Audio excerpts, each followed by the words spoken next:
Good morning, happy Vlogmas. It is Wednesday morning for me, depending where you are. It might still be Tuesday evening, but I just wanted to say happy Vlogmas and I hope you're all doing well.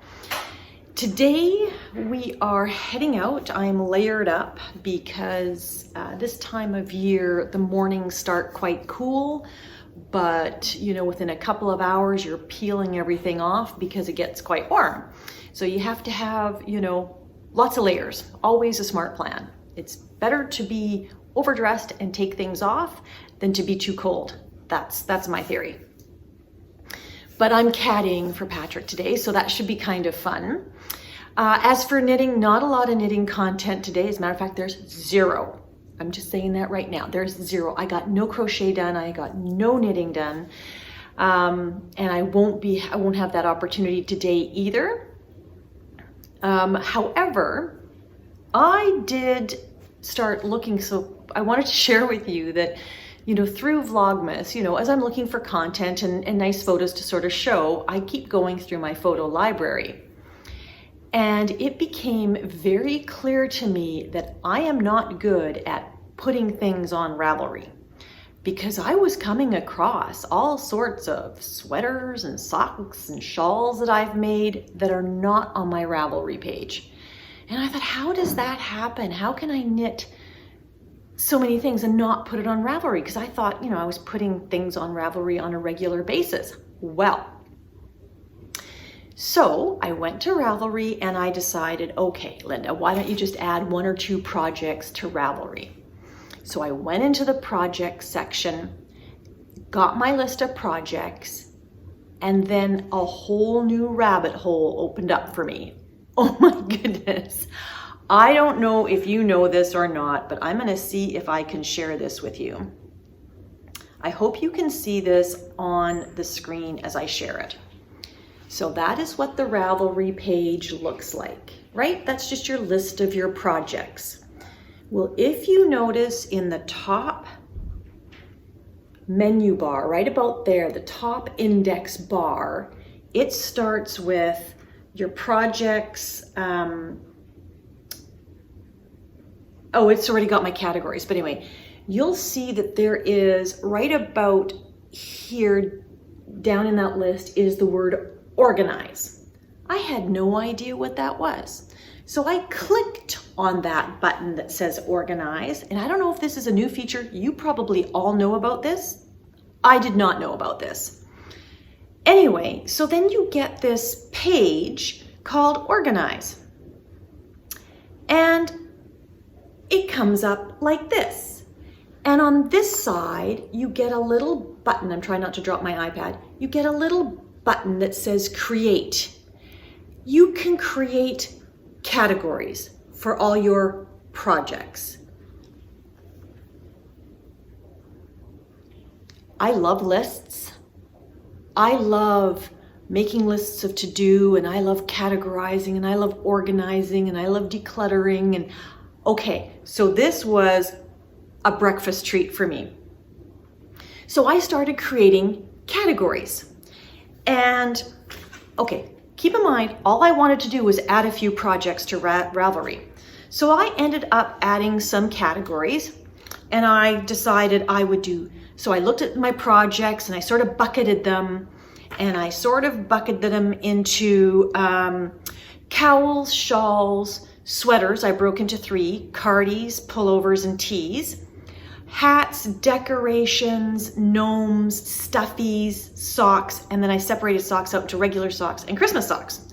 Okay, so I had 11 categories. This is the rabbit hole.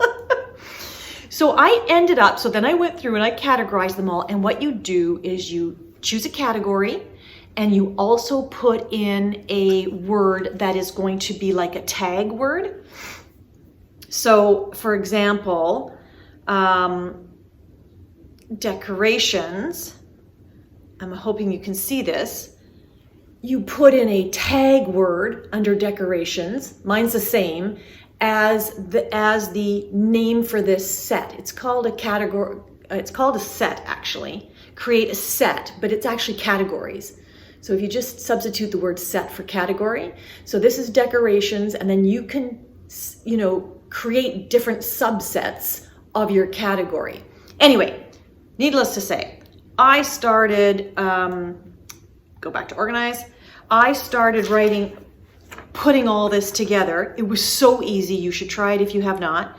And of the projects that are on Ravelry, I had 2 cowls, 1 decoration, 1 gnome, 5 hats, 19 shawls, 22 socks, 1 stuffy, 5 cardigans, 16 pullovers, and 6 tees.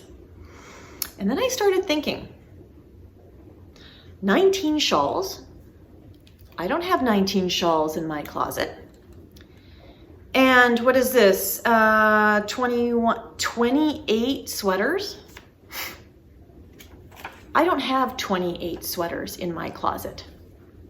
So then I started looking at all the pictures and realizing I have given away most of my knitting for one reason or another. I frogged a couple, fair enough, but 9 times out of 10, I am making something that I like. I really love the pattern, I love the yarn, but then I put it on and it just isn't quite right for me. And I've mentioned this before in my podcast. It's better for my sister, or better for my mom, or better for a friend. So between shawls and sweaters, I have like half. So 50% of what I make, I actually keep. Then I realized when it comes to sweaters, of the 50% that I keep, I only wear 50% so we're down to 25% now, because the other ones, there's something not quite right about them. It's either the yarn is too heavy for the pattern or too warm, or the neckline is too open, or I made it too cropped. There's something. So these are all notes to myself that I'm going to take into the new year. But what I also realized as I was going through those photos, I must have 30 projects I have not cataloged into Ravelry. So that's another list thing that I get to do. I have to list out all the projects, and some of them are works in progress, most of them are finished, but some of them are works in progress and I have not put them on Ravelry for one reason or another. So a new year sort of plan for me is to get everything. I have about 30 projects that I can see easily that need to get onto Ravelry and updated. And a side benefit, I think, to doing this, and somebody correct me if I'm wrong, but I think once you loaded your pictures of that project onto Ravelry, the picture will stay on Ravelry even if I delete the picture off my photos. I'm not 100% sure about that. If anybody knows the answer to that question, I would be ever so grateful, because I don't want to lose the photos and I don't want to lose the memories. But at the same time, I'm running out of space. Some of my videos have been challenged. I've been later in the day trying to post them. I'm running out of space, and I can't find out where I'm running out of space because my technology seems to have a lot of memory. But there's something in the iMovie editing program that is making it difficult for me to upload. So it is what it is. Anyway, so we're keeping it short today. This is it for today, and I hope to have more content for you tomorrow. Anyway, I'm wishing you all a fabulous day. Happy crafting, whether it's knit, crochet, sewing, whatever it is. Happy baking. I haven't even started. Yeah, shortbread on the list, but literally haven't even started my Christmas baking, other than the Christmas cake, which, by the way, is almost all gone already. Okay, on that note, I'll say goodbye. Have a great day, everyone, and I'll talk to you tomorrow.